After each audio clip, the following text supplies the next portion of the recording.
Do you want to help an addict who has trouble with smoking or drinking? These are research-backed and proven methods to elicit motivational change in someone that has a smoking or drinking problem. What many people do not realize is that there is strong research showing that family members and friends can strengthen an addict's motivation to change or strengthen their resistance to change. Right now, I'm going to tell you how to really help someone that has an addiction to smoking, alcohol, or other drugs. Remember, you really can elicit the motivation to change within an addict. It is supported by lots of research, but very few know about it. Published in Motivational Interviewing, Preparing People to Change, researchers Miller and Rolnick demonstrated that an addict's resistance to change is powerfully affected by how the people within the addict's life interact and speak with him or her.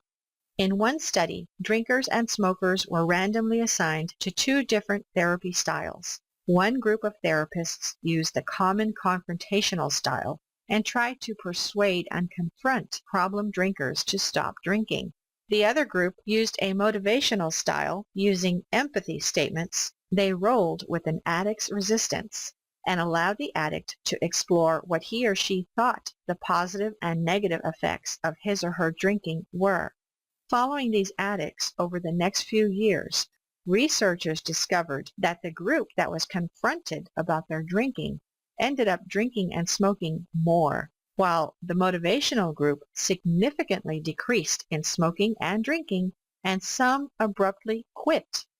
The results showed that it is the way people interact with addicts that can have a dramatic impact on their motivation or resistance to change, even years later.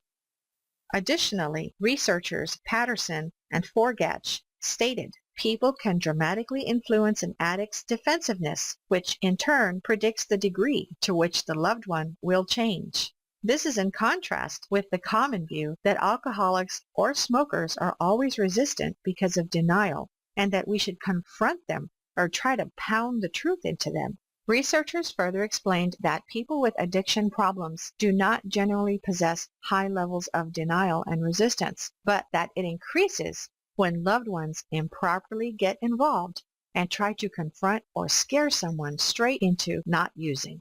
A first rule of thumb is never meet resistance head-on. Certain kinds of reactions are likely to increase resistance, back the loved one further into a corner, and elicit anti-motivation within the addict. The way to elicit motivation towards stopping smoking or drinking is to talk to the addict in a way that expresses empathy, understanding, and builds a supporting relationship towards their quitting. Rolling with an addict's resistance while supporting self-efficacy is key.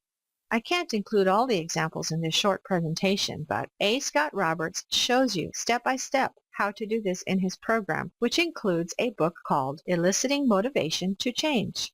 It is a research-guided program that shows you how to really help an addict. This downloadable ebook also shows you how to place a seed of doubt in the addict's mind about their addiction, leading them to contemplate about changing and then building motivation to change. The addicted loved one will realize that their addiction does nothing for them and they will quit.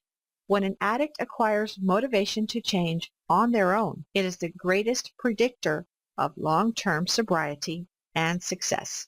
And researchers continue to confirm this.